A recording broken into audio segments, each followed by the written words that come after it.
Hi everyone, my name is Chiamaka. I'm a lawyer and I'm a health policy professional, and you're listening to Public Health Insight Podcast. You're listening to the Public Health Insight Podcast, your go-to space for all things public health and global health, from the Sustainable Development Goals to the social determinants of health, as well as interesting dialogues about the diverse career opportunities that exist in these fields. Remember to subscribe to the podcast and leave us a rating on Apple Podcasts and Spotify so other people like you can benefit from our content. Before we move on, it is important to note that the views expressed in this podcast are our own and do not necessarily represent any of the agencies or organizations we work for or are affiliated with. It's time for Insight Blitz, Amaka's favorite portion of our podcast. We're basically going to ask you a bunch of rapid fire questions, and you can do your best to provide brief responses, and let's go. Your favorite thing to do in your spare time? Do nothing. Oh, I love that. Sometimes doing nothing is the best. I love that. What is your favorite food? Afang soup and pounded yam is a Nigerian dish. Oh, Yeah. Yum.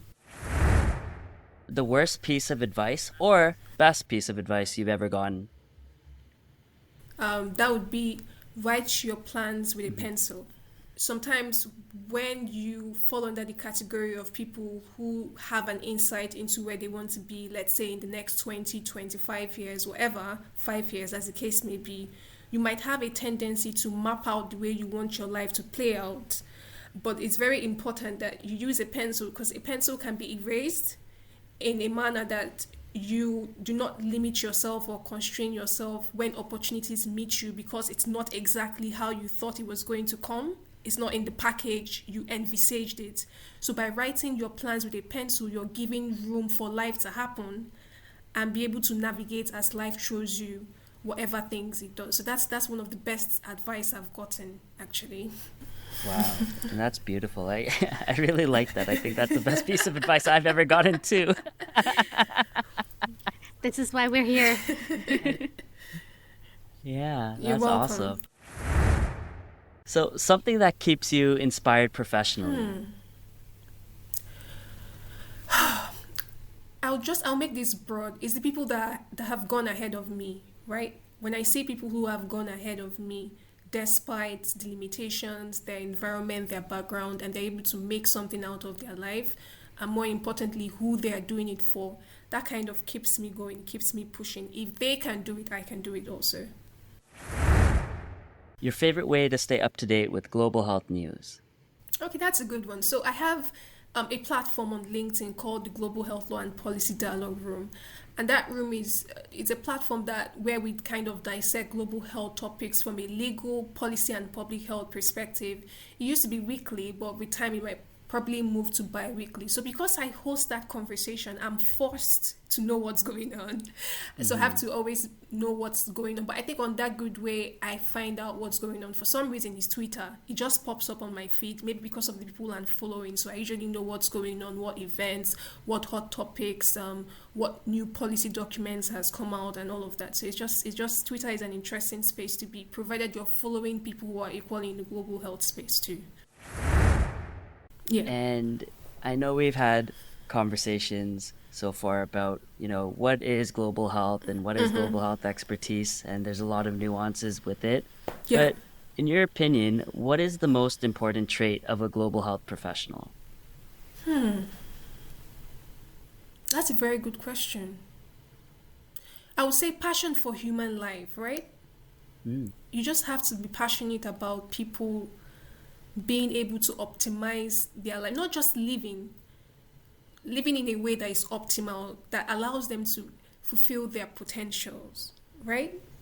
Because a nation, a people as healthy would only be as economically buoyant or advanced as the health of their people. So I think it's that passion to see people live optimally, be healthy enough to achieve their dreams. That's a very key thing, quality I would like to see in a health professional, actually.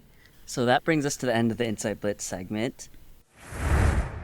in the paper that we're talking about, who is a global health expert, you go on to talk about advice for aspiring global health experts. And it would be very interesting to kind of go through some of them and just talk about it in a bit more detail, because I think as a global health professional, I think it's really important to reflect on a bunch of these different things to understand your motivations and understand why you're doing this in the first place. And it really sets the tone on, why am I going into global health? What is the purpose of this? And your own kind of mission, vision, and goals for how you see yourself in the space. So what I found really interesting is that one of the first pieces of advice that you give individuals is to really deeply reflect on your motivation for aspiring to be a global health expert. So why do you think this is a key consideration, Chiamaka? Yeah, sure. I'll start first by acknowledging that the fact that this is written wouldn't really change how people go about this. But this question is, my hope is that it strikes a chord, because people would still go about this for a higher salary because they want power, because they want to access funding, because they want whatever. But as I mentioned earlier, you can recall in the beginning of this podcast, I painted a scenario for you that when people sit down to sign a paper, whether it's a grant, whether it's some sort of policy, whether it's some sort of program, whatever it is, for you, you're just signing a paper, but it could mean the difference between whether somebody lives or whether someone dies. So when you understand the gravity, the weight that comes with global health expertise, it should scare you, actually. It's not something you should go into, you should delve into with laxity or without thinking about deeply. What you're doing, not just your action, not just signing a document, in action, not acting, could also impact people. So that's why this paper is saying, please take a deep breath, reflect, why am I doing this? Why am I doing this? Because the reason why you're doing this would impact how you go about things. If you're thinking about it from a monetary perspective, there's a high chance you're not going to invest in programs or policies which might impact people because you just feel it's not economically viable or buoyant, or you just think it's a waste of money. You get my point? If it's for personal recognition, there's a high chance that you might miss out on the things that really matter because you're only thinking about programs and interventions that will take you to world stage. Meanwhile, maybe what is really needed might be something that might not take you to that point. It might be something that would outlive your office. That's also a dilemma people face, because, as I mentioned, global health and health systems is interconnected. You could start a project and you would not see the dividends, you would not see the value until 20 years' time, right? Yeah. So if you're just there because you want an award today, and you need it to be done within 5 years, there's a high chance you will not invest in a program that would probably reap dividends in 20 years and have a more lasting impact. So I can go on and on, but the point is, what you're doing, could make a huge difference. It could turn things around, and it could also lead to people's deaths, and it could also make people's life worse. So it's very important that you're not doing this just to travel. You're not doing this because you feel you're superior to other people. Because let me make it clear, nobody is superior to another. We're all human beings. We all have blood flowing through our veins. We all have access to different resources, but that doesn't make any person better than another. So if you're doing this as a means to show that you're a savior or you can help people, sometimes the people you think you're helping are the ones that should be helping you. At the end of the day, you'll be surprised. So just having that balance and understanding is something people need to think about critically. No, that's great. I think it's, sometimes people don't even think about whether they want to go into global health and why they're doing it until these questions are asked of them, And so I think this is really great for me, for LaShawn as global health professionals, but even for our listeners, whether it's for public health, global health, or even any other field that you're considering, really think about why is it and how that can impact your work going forward. That was really great, Chiamaka. Thank you so much. Yeah. How can health experts, how can they go about balancing their academic training with hands-on work experience in culturally diverse settings to really make sure they understand and appreciate the cultural context of the work they may want to be doing. I know, for example, for me, I didn't get the opportunity to go abroad or go into any community. Our master's was interrupted by COVID, so the experience I would have gotten, I didn't get. And then I got into the work field, and it's just never come up. Where can they look for those experiences? Yeah, sure. That's a good question. But as you were saying that, something just it's almost like I thought about something. So this is also something we need to question, right? The fact that usually you would find when people are done with their MPH or whatever master's program or their bachelor's, they think that to become a global health expert, they need to travel to Africa or some other country and stay there for 2 weeks or 3 weeks before they can become global health expert. Then, okay, so let me ask this question. Then how come when people from Africa and other countries, low and middle income countries, move across nations and oceans to other countries and they work for years, they are not immediately seen as experts? Yeah.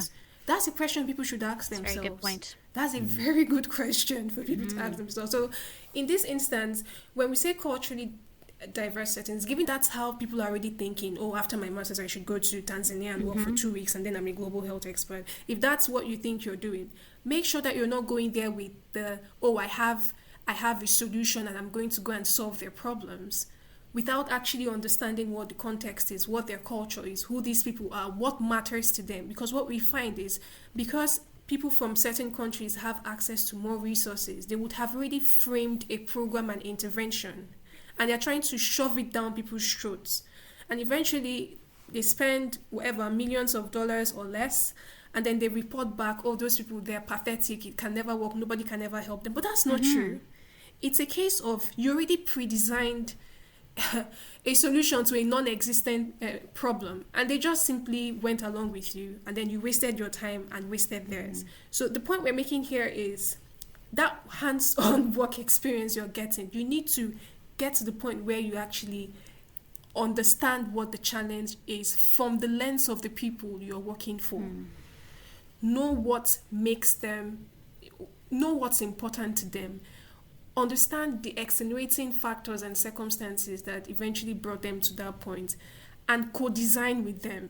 Let it not be, I'm coming up with a solution to your problem, but work together with them to provide solution to their problem. You know why that's important? It's important because your time there is limited, it's temporal. If you come with the approach of, I'm doing it for them, when you leave with your solution.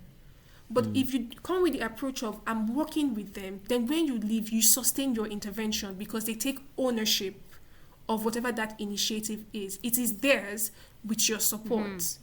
In that way, you're building the required competence, you're executing, but more importantly, you're empowering them to sustain what you've started beyond your grant period. So that's the reason why we have fragments and pots of projects going up, going off and on, and not really seeing the real dividends of it, because that part of co-designing and empowering people to sustain initiatives and projects beyond the grant period is kind of missing.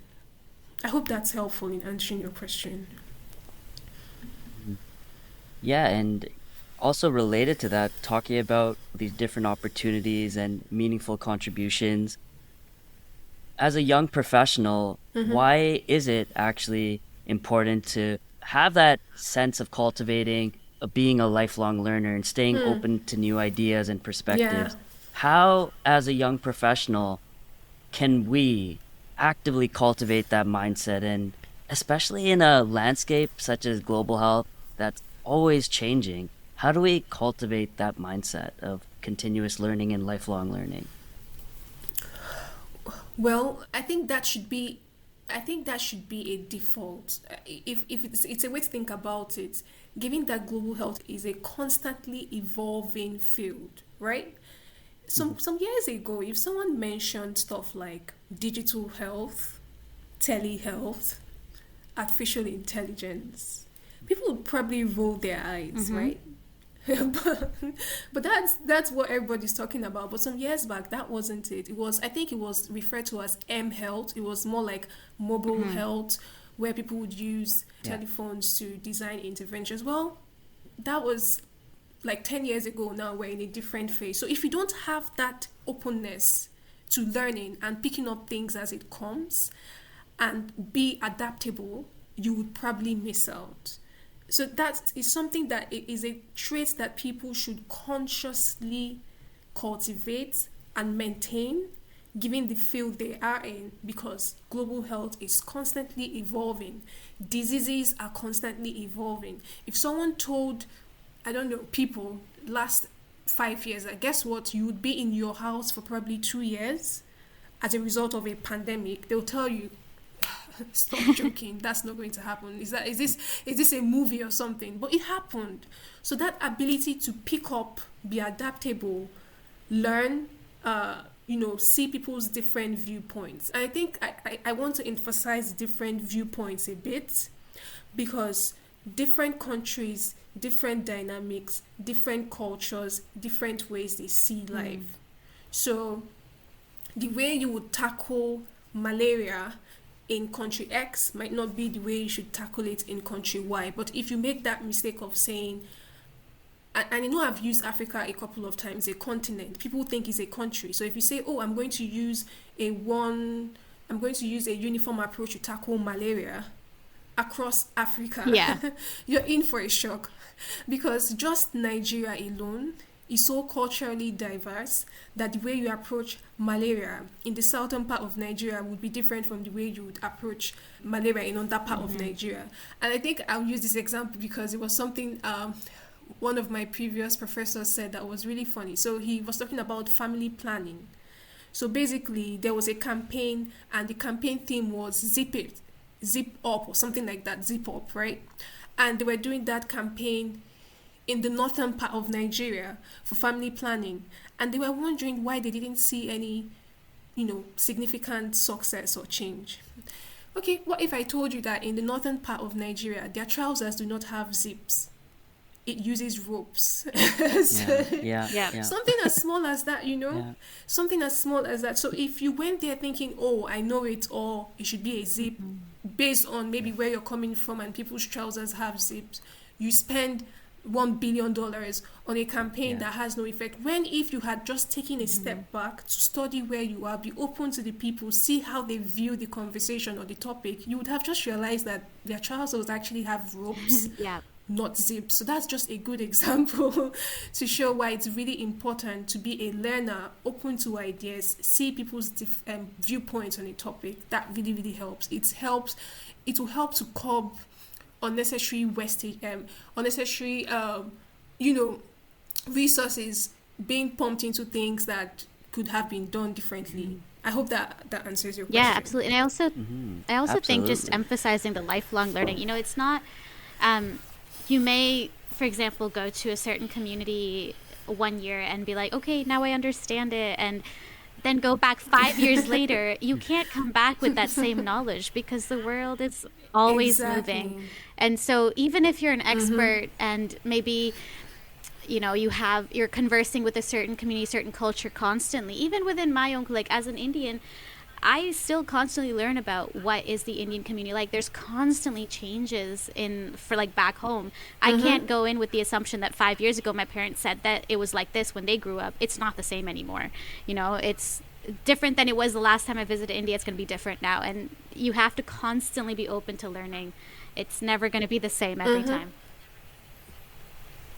Yeah, that's a really good point you made there. If the indigenes and nationals of countries have to learn constantly, talk more of people who come from other places. You just have to be open to always learning and finding out what's new to avoid making huge mistakes.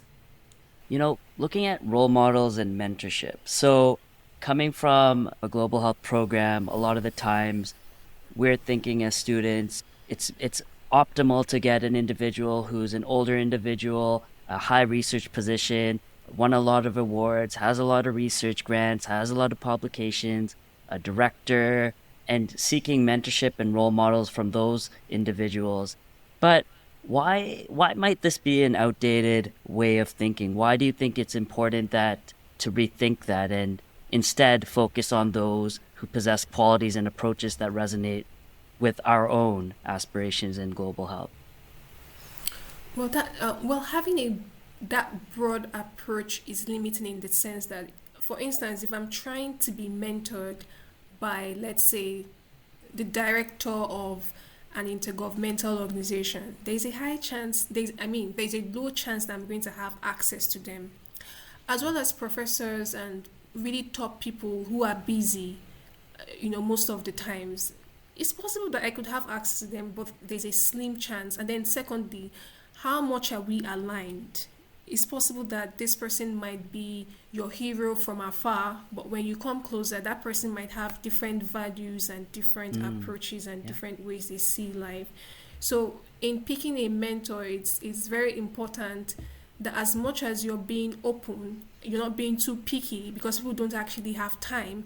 And I feel mentorship is a gift that is given to you. You should also be intentional about your time as well as the mentor's time, because if it's a wrong match, you end up wasting your time as well as the mentor's match. But more importantly, it doesn't really have to be a traditional mentorship approach where you guys kind of sit down and have conversations, although that's ideal. That's ideal, where the person kind of helps you and keeps you accountable. But given how busy things are and how many global health professionals that keep on spawning each day, it's ridiculous. It's like we have a huge number. You also need to also take other approaches. If you're able to get that traditional approach where you get one-on-one, good, great, and fine. But also you should also see mentorship should also consider mentorship from afar. That's what I would call it. So what do I mean by this? If there's someone you really admire and you aspire to become, I think social media has made things really easy. Just follow them. You understand? Just read what they post, read their articles, see what they're doing, check their career journey. How did they go about it? You would see, the bends and the turns, and just continue observing, see the things, the way they communicate, the kind of people they're speaking to, and the way they approach things, and learn from it. That's mentorship from afar. You don't need to have a one-on-one conversation sometimes to learn. The second thing I would say is, I know that this is very emphasized in high-income countries, is the power of networking, right? So those conversations you have could also be mentorship. You just never know. If I tell you that part of what inspired me to write this piece, the first one, How Not to Become a Global Health Expert, was when I was actively networking and just trying to find out, what's this space all about? How do you get to the next step? And I was listening intently to what people were saying, people that have already gone ahead of me. And then I sat back to reflect, and I just thought to myself, wow, this is really interesting. Do you know there's actually no clear definition on who a global health expert is, because all their journeys were different. They were global health experts in the true sense of it, but all their journeys were different. So do not undervalue those conversations. 10 minutes, 15 minutes, 20 minutes people give to talk to you. Listen intently. Try to draw out the gems, and not just draw it, try to apply it to yourself. The truth is, by having those conversations, you'll be surprised that if you apply one or two, and then you have that opportunity to say, okay, since the last time we spoke, this is what I've done. That person might actually be driven to say, you know what, I think I like your spirit and I would like to mentor you. And these are top people who are quite busy, because people don't have time. They're really, really busy traveling from one conference to another. So much work to be done. So you have to take the initiative. You have to be the driver. They're not going to be chasing you. You have to chase them, and that's just how it works. But then, as I said, if you do not have that opportunity to have that one-on-one, don't feel left out. You can do mentorship from afar. Observe the qualities and traits, the things that make them different. Take note of it. Apply it. The ones that you're looking at, and I think it's important to note that your mentor must not even be older than you. It can be someone younger. So don't undervalue or look down on someone who is doing really good just because you're older than them. Just having that courage to ask questions and have that conversation could make the difference between your next step and where you are now. So just be very open, be very flexible on how mentorship comes about. But the most important thing is, make sure you're not wasting your time and the person's time, and make sure that you're applying those gems that they're sharing in your life, testing it out, asking questions, and taking next steps. So that's what I'll say about that. That's great. No, I think those are really great points. It's always, I know I've always had that question of, finding a mentor. I really like the point you made about being mentored from afar, because a lot of these individuals are busy. They don't have the time to connect on one-on-one. Yeah. And it's understandable. You can feel a little rejected, but there's still so much you can learn from far away. And I really appreciate that, and I'm sure everyone else will too. Speaking about mentorship, maybe you can impart some lovely lessons to our listeners and to us as we're kind of wrapping up here. What is the most surprising lesson that you've learned in your career so far, and maybe even a take-home message for that, for the audience? That's a very good one. And I think I've mentioned it a bit when I spoke previously. What I would say, I would advise any person, and I think it's important to say that I'm still in my journey, right? I still experience curves and I still experience bends. But what I would say is, while you have a plan, you know where you're going, or you have a sense of where you're going, be very open on the package. The best things do not usually come in the shiniest packages. It might be in an absurd, relatively low in quotes package. But if you're so fixated on your goal and so fixated on the format, you can lose opportunities that are staring you in the face. So in that instance, what I'm saying is, you have a plan, you want to do this. That's really good. You have a focus. That's good. But please be flexible, be open in the manner in which it comes to you. You would still reach your goal, but it might not be the way you're thinking about it. That's just the point I'm trying to make. As I said, global health is quite interesting. It continually evolves, and you have to move with it. So have your plan, have your goal, that's fine, that's perfect. But please be flexible, be open regarding the package in which it comes to you. So that's something I would say. And then the second thing I would say is, allow time to do its work. Allow time to do its work. There's some certain things you cannot do by planning, networking, ticking all the boxes. Sometimes life happens. Life does the trick for you. There's so many things, as I said, that we've been agitating for and we've been pushing for, and now it has happened. Of course, it's accumulation of the efforts, but sometimes time heals, time does the trick. So give room for time as you plan. Give room for time to do its trick as you put those little elements in place. That's what I would also say. So your dreams are valid. Whatever you want to achieve, you can achieve it, but be very flexible regarding how you get to where you need to get to. Keep your eye on the goal, but please be flexible regarding the package in which it comes. Oh, I love that. Thank you so much. Thank you so much, Chiamaka. That was wonderful, and you're the host of the Global Health Law and Policy Dialogue platform on LinkedIn. Yeah. We'll be including all the links to how to connect with you in the description of this episode. But it's been a pleasure to have you on this podcast, Chiamaka. Your insight, your wisdom, your mentorship from afar has been phenomenal, and I'm sure a lot of people are going to appreciate this. And really thank you for doing all that hard work and continuing to advocate in your own way. Everyone does it in their own way, and you've been doing a fabulous job. So once again, on behalf of myself and Priva, thank you for joining.